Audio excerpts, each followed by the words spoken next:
साथियों, प्रत्येक विद्यालय में चाइल्ड राइट क्लब का गठन किया जाना आवश्यक है। तो मैं रामनिवास मेहरा आपको चाइल्ड राइट क्लब से जुड़े दिशा निर्देशों से इस वीडियो में परिचित करवाने का प्रयास करूंगा और साथ में आपको संपूर्ण जानकारी प्रोवाइड करवाऊंगा कि कैसे आपको चाइल्ड राइट क्लब का गठन अपने विद्यालय में करना है, कैसे उसका संचालन करना है और फंड मैनेजमेंट क्या रहने वाला है। संपूर्ण जानकारी आपको इस वीडियो में देने का प्रयास करूंगा। तो वीडियो शुरू करने से पहले मेरा आपसे छोटा सा निवेदन रहेगा कि यदि आप चैनल पर नए हैं तो प्लीज चैनल को सब्सक्राइब करके घंटी वाले बेल आइकन को दबाकर ऑल पर भी प्रेस कीजिएगा, क्योंकि मैं इसी प्रकार के कंटेंट आपकी सेवा में सबसे पहले लेकर आता हूं और सबसे उचित प्रक्रिया के साथ आपके साथ शेयर करता हूं, जिससे कि आपकी समस्या का समाधान होता है। तो चलिए साथियों, जानते हैं चाइल्ड राइट क्लब गठन की प्रक्रिया। राइट क्लब की संपूर्ण जानकारी के लिए हमें परिचित होना होगा इस आदेश से, जो राजस्थान स्कूल शिक्षा परिषद की ओर से जारी किया गया है। और चाइल्ड राइट क्लब का मुख्य उद्देश्य विद्यालय में सुरक्षित वातावरण निर्माण, ये आपको यहाँ स्पष्ट कर दिया गया है। आगे आदेश में हमें जानकारी दी जा रही है या हमें क्लेरिफाई किया जा रहा है कि national commission for protection child right यानी एनसीपीसीआर के दिशा निर्देश अनुसार स्कूल सुरक्षा 4 स्तंभों पर आधारित है। अब वो 4 स्तंभ कौन कौन से हैं? उसमें से पहला स्तंभ है आपदा जोखिम में कमी लाना, बाल संरक्षण, स्वस्थ और स्वच्छता, पर्यावरण और मनोसामाजिक पहलू सक्षम करना। तो ये 4 स्तंभ आपको यहाँ बताए गए हैं, इनका आपको ध्यान रखना है। उसके बाद हम आते हैं यहाँ नीचे की ओर, विद्यालयों में सहभागिता हेतु चाइल्ड राइट क्लब का गठन कैसे किया जाना है वो जानकारी आपको यहाँ प्रोवाइड की जा रही है। विद्यालय में बच्चों को बाल अधिकारों के प्रति जागरूक किया जाए, बाल सहभागिता को बढ़ावा देने, सामाजिक मूल्यों से अवगत करवाने तथा बच्चों को विभिन्न सामाजिक गतिविधियों में सम्मिलित कर उन्हें सशक्त बनाते हुए समाज में बदलाव के लिए समाज में चेंज मेकर यानी प्रेरक तैयार करने के लिए विद्यालयों छात्रावासों में चाइल्ड राइट क्लब का गठन किया जाए। अब आपको इस बात का ध्यान रखना है कि जो चाइल्ड राइट क्लब का गठन होगा वो चाहे आवासीय विद्यालय हो या गैर आवासीय विद्यालय हो, सभी विद्यालयों में चाइल्ड राइट क्लब का गठन किया जाएगा। अब चाइल्ड राइट क्लब का गठन कैसे होगा वो जानकारी भी आपको यहाँ बताई जा रही है। प्रत्येक विद्यालयों छात्रावासों में अध्ययनरत बच्चों की कक्षा के अनुसार यदि आप चाइल्ड राइट क्लब का गठन करना चाहते हैं तो वो आपको यहाँ क्लेरिफाई किया जा रहा है, जैसे 4 से 5, 6 से 8, 9 से 10, 11 से 12 के अनुसार। और यदि आप उम्र के अनुसार विद्यार्थियों के जो चाइल्ड राइट क्लब का गठन करना चाहते हैं तो वो भी आपको यहाँ क्लियर किया जा रहा है। 9 से 10, 11 से 13, 14 से 15, 16 से 17 के अनुसार चाइल्ड राइट क्लब गठित किए जाएं। चाइल्ड राइट क्लब में विद्यालयों की प्रत्येक कक्षा एवं आयु वर्ग से विद्यार्थियों का चयन कर 25 सदस्यीय चाइल्ड राइट क्लब का गठन किया जाए। मतलब जो चाइल्ड राइट क्लब गठित होगा उसमें कितने सदस्य रहेंगे?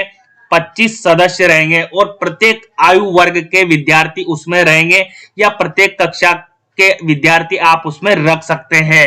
अब आपको दूसरी जो यहाँ बात ध्यान रखने योग्य बात यहाँ बताई जा रही है, प्रत्येक चाइल्ड राइट क्लब में बच्चों के चयन में धर्म, जाति, लिंग तथा विकलांगता आदि के आधार पर भेदभाव नहीं किया जाए। इस बात को आपको ध्यान रखना है कि विद्यार्थी किसी भी धर्म से बिलोंग करता हो, किसी भी जाति या लिंग या विकलांगता विद्यार्थी में हो सकती है, तो आपको भेदभाव नहीं करना है। सभी विद्यार्थियों को समानुपात में जो चाइल्ड राइट क्लब गठित किया जाएगा उनमें आपको जगह देनी है।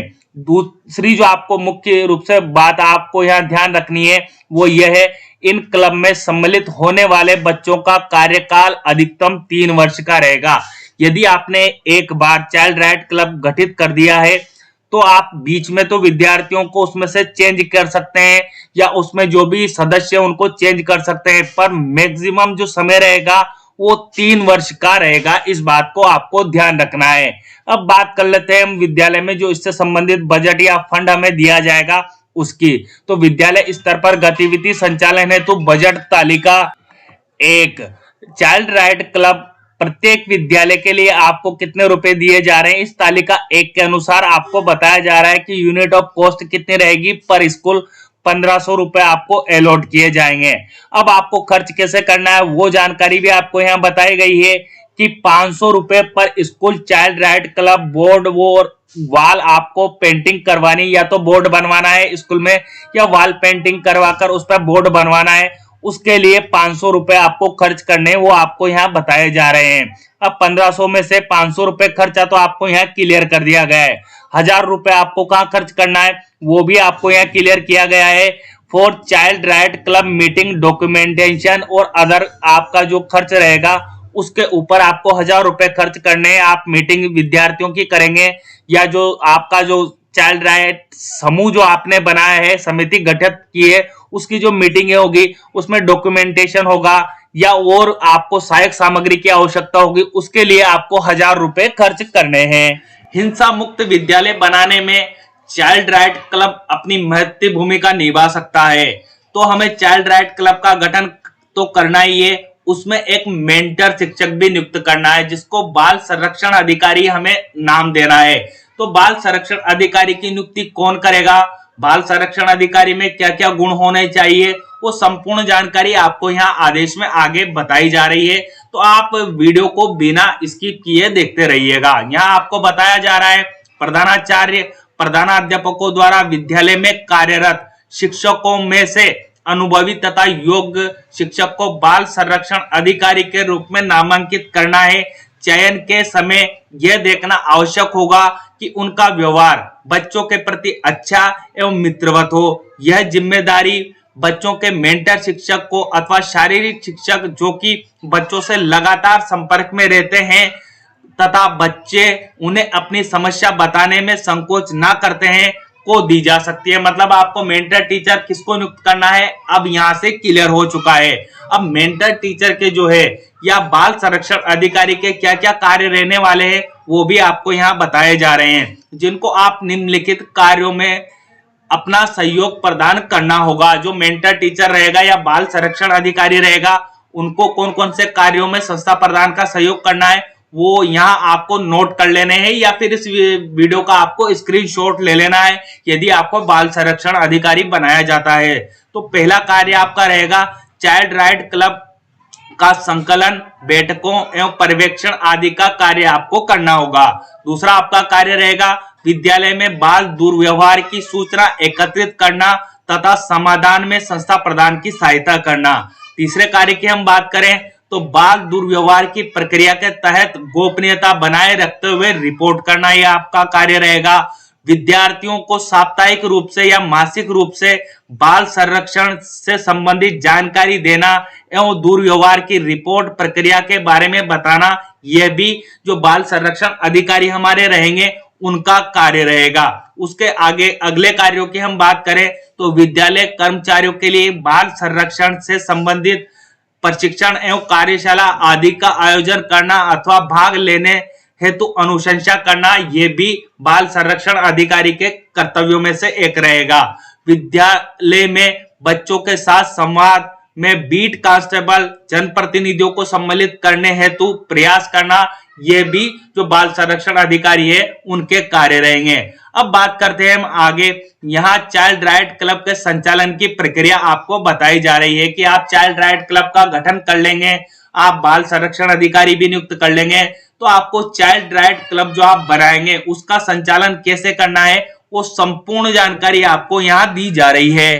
प्रत्येक विद्यालय छात्रावास में बच्चों के चाइल्ड राइट क्लब गठित किए जाएं। ये वीडियो के आरंभ में ही मैं आपको जानकारी दे चुका हूं कि विद्यालय चाहे आवासीय हो या गैर आवासीय हो, प्रत्येक राजकीय विद्यालय में चाइल्ड राइट क्लब का गठन करना अनिवार्य है। और चाइल्ड राइट क्लब आप जब गठित करेंगे तो उसके लिए मेंटर टीचर भी नियुक्त करेंगे, वो निर्देश भी आपको यहाँ दिए जा रहे हैं। चाइल्ड राइट क्लब के संचालन के लिए संबंधित संस्था प्रधान के परामर्शदाता, काउंसलर अथवा अनुभवी अन्य व्यक्ति कार्मिक को प्रभारी नियुक्त किया जाए जो इन क्लब का प्रभावी संचालन सुनिश्चित करेंगे।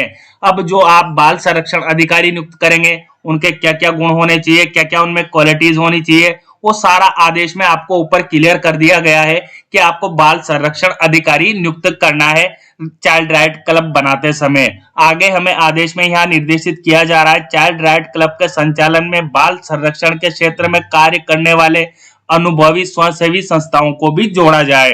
प्रत्येक चाइल्ड राइट क्लब के सदस्यों की जानकारी हेतु संबंधित संस्था के मुख्य स्थान सूचना पट पर बोर्ड लगाया जाए। इस हेतु प्रत्येक विद्यालय में 500 रुपए की राशि प्रदान की जा रही है। मतलब आपको ध्यान देना है कि जो आप चाइल्ड राइट क्लब गठित करेंगे उसकी सूचना आपको आपके विद्यालय के सूचना पट्ट पर भी लगानी है। उसकी राशि आपको यहाँ अलॉट की गई है 500 रुपए। तो ये 500 रुपए आप सूचना पट्ट पर जो बोर्ड बनवाने में या फ्लेक्स बनवाने में खर्च कर सकते हैं। आगे हम बात करें तो यहाँ चाइल्ड राइट क्लब की बैठकें प्रत्येक माह के द्वितीय एवं चतुर्थ शनिवार को आयोजित की जाएगी। ये बात आपको ध्यान रखनी है कि जो चाइल्ड राइट क्लब की बैठकें होगी वो कब कब होगी, माह के द्वितीय एवं चतुर्थ शनिवार को आयोजित की जाएगी। इस बात का आपको ध्यान रखना है। आगे आदेश में हमें यह क्लियर किया जा रहा है चाइल्ड राइट क्लब की गतिविधियों में बेहतर प्रदर्शन करने वाले बच्चों एवं संबंधित अध्यापक कार्मिक संस्था प्रधान विभाग द्वारा प्रतिवर्ष सत्र प्रशंसा पत्र से सम्मानित किया जाएगा। जो विद्यार्थी या अध्यापक चाइल्ड राइट क्लब में बेहतर प्रदर्शन करेंगे उनको एक प्रशंसा पत्र भी दिया जाएगा। इस हेतु 500 रुपए प्रति विद्यालय की दर से राशि का उपयोग किया जा सकेगा। यथासंभव चाइल्ड राइट क्लब की गतिविधियों में बाल संरक्षण से संबंधित निम्नलिखित कानूनों पर चर्चा की जाए। अब आपको जो बाल संरक्षण कानून है उनकी चर्चा भी जो ये बैठकें आयोजित होगी उनमें करनी है। कौन कौन से बाल संरक्षण कानून है वो आपको यहाँ स्पष्ट किए गए हैं, जैसे किशोर न्याय अधिनियम, बालकों की देखरेख और संरक्षण अधिनियम 2015 की जानकारी आपको विद्यार्थियों को देनी है। लैंगिक अपराध से बालकों का संरक्षण अधिनियम 2012 की जानकारी आप बैठकों में विद्यार्थियों और जो कमेटी है उसको दे सकते हैं। बाल एवं किशोर श्रम प्रतिरोधक नियोजन अधिनियम 1986 की जानकारी आप दे सकते हैं। निःशुल्क एवं अनिवार्य बाल शिक्षा अधिकार अधिनियम की जानकारी आप दे सकते हैं। इसके अलावा बाल विवाह प्रतिरोधक अधिनियम 2006 की जानकारी आपको विद्यार्थियों को देनी है। बाल अधिकार संरक्षण आयोग अधिनियम 2005 की जानकारी आप बैठकों में प्रोवाइड करवा सकते हैं। चाइल्ड राइट क्लब द्वारा यथासंभव चाइल्ड राइट से संबंधित कानूनों पर अन्य विद्यालय छात्रावास के क्लब के बच्चों के साथ प्रतियोगिता आप आयोजित करवा सकते हैं। चाइल्ड राइट क्लब ग्राम पंचायत स्तर पर गठित बाल संरक्षण समितियों के साथ भी समन्वय स्थापित कर विभिन्न गतिविधियों में सहयोग ले। आवश्यकता अनुसार नियमानुसार बाल संरक्षण विशेषज्ञ द्वारा सत्रों के आयोजन हेतु तो 500 रुपए की राशि का उपयोग किया जा सकता है। आपको इस बात का ध्यान रखना है कि आप किसी जो विशेषज्ञ है उसको आमंत्रित करते हैं तो जो बैठकें होगी उस पर खर्च में आप 500 रुपए खर्च कर सकते हैं। प्रत्येक क्लब का रजिस्टर संधारित किया जाए जिसमें बैठक में उपस्थित होने वाले बच्चों का विवरण एवं बैठक कार्यवाही और गतिविधियों का विवरण संधारित किया जाए। आपको जो चाइल्ड राइट क्लब आप बनाएंगे उसका एक रजिस्टर अलग से मेंटेन करना है और वो मेंटेन कौन करेगा, जो चाइल्ड राइट क्लब अधिकारी रहेंगे या मेंटर टीचर रहेंगे वो रजिस्टर को मेंटेन करेंगे। उसमें हमें क्या क्या लिखना है, क्या क्या जानकारी देनी है, वो सब मैं जो वीडियो में आपको बताने का प्रयास करूंगा कि आपको रजिस्टर कैसे मेंटेन करना है, उसमें गतिविधियां कैसे लिखनी है, कौन कौन से बिंदु रहेंगे। तो आप वीडियो को देखते रहिएगा। क्लब की आगामी बैठक में पूर्व में लिए गए निर्णय गतिविधियों की पालना रिपोर्ट का विवरण दर्ज किया जाएगा। जो रजिस्टर आप मेंटेन करेंगे उसमें ये चीजें आपको नोट करनी है जो आपको यहाँ बताई जा रही है। अब चाइल्ड राइट क्लब के कार्य की हम बात करें तो चाइल्ड राइट क्लब के क्या क्या कार्य हैं वो आपको यहाँ स्पष्ट किए जा रहे हैं। चाइल्ड राइट क्लब के बच्चों की आवाज के रूप में कार्य करना, ये पहला कार्य रहेगा। विद्यालय में बाल संरक्षणात्मक वातावरण निर्माण करने में योगदान देना जिससे प्रत्येक स्तर पर बच्चों के प्रति हिंसा उत्पीड़न की रोकथाम हो सके। बच्चों को बाल अधिकारों एवं कर्तव्यों के प्रति जागरूक करना, प्रत्येक स्तर पर बच्चों के प्रति सकारात्मक अनुशंसा एवं सहभागी माहौल बनाना, बालकों में बालिकाओं के प्रति संवेदनशीलता एवं समाज में उनकी बराबर की भूमिका के बारे में जागरूकता पैदा करना, बच्चों को लोकतांत्रिक व्यवस्था एवं सामाजिक मूल्यों से अवगत कराना, बच्चों में विभिन्न विषयों पर वैज्ञानिक तर्क आधारित शिक्षण को बढ़ावा देना। उसके अलावा बच्चों को विभिन्न सामाजिक कार्य गतिविधियां यथा पौधारोपण, पर्यावरण संरक्षण, स्काउट एवं गाइड, एनसीसी, एनएसएस आदि शैक्षिक गतिविधियों में भाग लेने हेतु प्रोत्साहन करना, बच्चों में कन्या भ्रूण हत्या, बाल विवाह, बाल लैंगिक हिंसा, बाल श्रम इत्यादि सामाजिक विषयों के प्रति जागरूक करते हुए उन्हें इससे सुरक्षित रहने हेतु आवश्यक जानकारी प्रदान करना, बच्चों को स्वच्छता, स्वस्थ पोषण, जीवन कौशल के बारे में अवगत कराना, विभिन्न सामाजिक मुद्दों पर नारे लेखन, निबंध लेखन प्रतियोगिता तथा अंताक्षरी कार्यक्रम आयोजित करवाना, बच्चों की प्रतिभा की पहचान कर उन्हें प्रोत्साहित करना, बच्चों को खेलकूद, नाटक, संगीत इत्यादि मनोरंजन से जुड़ी शैक्षिक गतिविधियों में सहभागिता सुनिश्चित करना, बच्चों के साथ दुर्व्यवहार, उत्पीड़न के मामलों की पहचान कर सक्षम स्तर तक अवगत कराना। उसके अलावा बच्चों को बाल संरक्षण हेतु स्थापित व्यवस्थाओं, सुरक्षाओं, उपायों, उससे जुड़े हुए कानूनों, योजनाओं, कार्यक्रमों, चाइल्ड हेल्पलाइन 1098 सेवाओं के बारे में अवगत कराना, चाइल्ड राइट क्लब के सदस्यों तथा अन्य बच्चों का पुलिस तथा अन्य विभागों के साथ संवाद स्थापित करना जिससे बच्चे भय मुक्त हो सके तथा पुलिस बच्चों के प्रति और अधिक संवेदनशील बन सके। इसके अलावा हम बात करें तो विद्यालय में उक्त गतिविधि के प्रभावी संचालन हेतु बच्चों की सक्रिय सहभागिता एवं स्टाफ एवं बच्चों के मध्य निरंतर संवाद स्थापित करना। विद्यालय में बच्चों के सुझावों, शिकायतों से सुझाव, शिकायत पेटिका की स्थापना एवं संचालन को सुनिश्चित करना एवं समस्याओं को दूर करने में सहयोग करना। उसके अलावा बच्चों से संबंधित दिवस यथा राष्ट्रीय बालिका दिवस जो मनाया जाता है 24 जनवरी को, विश्व बाल श्रम विरोधी दिवस 12 जून, शिक्षक दिवस 5 सितंबर, बाल दिवस 14 नवंबर, अंतर्राष्ट्रीय बाल अधिकार दिवस 20 नवंबर सहित अन्य महत्वपूर्ण दिवस पर विभिन्न गतिविधियों का आयोजन करना। उसके अलावा सुरक्षित एवं असुरक्षित स्पर्श की पहचान, बच्चों के प्रति समाज में अनाचार की घटनाओं पर अंकुश लगाने जाने के उद्देश्य से बच्चों को सुरक्षित एवं असुरक्षित स्पर्श में भेद बताना अत्यंत आवश्यक है ताकि वे अपने विश्वासप्रद व्यक्ति से उक्त संदर्भ में चर्चा कर सके एवं अनुचित एवं अनहोनी घटना से समाधान हो सके। बैठकों का विवरण निम्न प्रपत्र में संधारित किया जाएगा। अब ये साथियों, ये तो कार्य हमारे जो चाइल्ड राइट क्लब हम गठित करेंगे उनके कार्य मैंने आपको बता दिए। अब आपको रजिस्टर कैसे मेंटेन करना है, जो रजिस्टर बनेगा उसको आपको कैसे मेंटेन करना है, वो सारी जानकारी आपको यहाँ बताई गई है। यहाँ आप क्रम संख्या आपके रजिस्टर में इस तरह से जो है वो लाइनें खींच लेंगे। उसके बाद आप सबसे पहला बिंदु लिखेंगे क्रम संख्या, उसके बाद बैठक की दिनांक के लिए आप यहाँ कॉलम बना लेंगे, बैठक में उपस्थित क्लब के सदस्य के लिए आप यहाँ कॉलम बनाएंगे, उसके बाद बैठक में उपस्थित अन्य प्रतिभागी, शारीरिक शिक्षक, बीट कांस्टेबल, अभिभावक है तो उसके लिए आप एक कॉलम यहाँ अलग से बनाएंगे। अब चर्चा का मुख्य बिंदु, जिस दिन आप बैठक लेंगे उस दिन आपने चर्चा का मुख्य बिंदु क्या रखा है उसका संक्षिप्तीकरण आप यहाँ कर देंगे और लिए गए निर्णय, जो बैठक में निर्णय लेंगे उसकी सारी इंफॉर्मेशन आप यहाँ दर्ज करेंगे। तो इस तरह आपको रजिस्टर मेंटेन करना है चाइल्ड राइट क्लब का। अब आपका जो चाइल्ड राइट क्लब रहेगा उससे संबंधित आपको एक सेफ्टी ऑडिट कमेटी भी बनानी है। तो सेफ्टी ऑडिट कमेटी में अध्यक्ष कौन रहेगा वो आपको यहाँ बताया जा रहा है कि विद्यालय का प्रधानाचार्य, प्रधानाध्यापक उसमें अध्यक्ष रहेगा। उसके बाद शिक्षक, मेंटर शिक्षक जो है वो उसका सदस्य रहेगा। उसके अलावा अन्य सदस्यों की हम बात करें तो एसडीएमसी के सदस्यों में से 2 अभिभावक सदस्य रहेंगे और सदस्यों की हम बात करें तो 2 छात्र भी सदस्य रहेंगे। तो इस तरह जो आपकी सेफ्टी ऑडिट कमेटी बनेगी उसमें कुल सदस्य कितने रहेंगे, 6 सदस्य रहेंगे। ये सेफ्टी ऑडिट कमेटी भी आपको बनानी है। तो ये थी साथियों चाइल्ड राइट क्लब गठन से संबंधित जानकारी जो मेरे पास अवेलेबल थी उसे मैंने आप तक पहुंचाने का इस वीडियो में प्रयास किया है। यदि आपको जानकारी अच्छी लगे तो साथियों प्लीज वीडियो को लाइक अवश्य कीजिएगा, और हाँ साथियों, इस वीडियो को हमारे प्रत्येक साथी तक पहुंचाने का कष्ट कीजिएगा, ताकि उनको भी जो चाइल्ड राइट क्लब हमारे विद्यालय में गठित किए जाएंगे उनकी जानकारी हो सके। मिलते हैं साथियों इसी तरह के नवीन और अहम अपडेट के साथ, तब तक के लिए जय हिंद, जय भारत।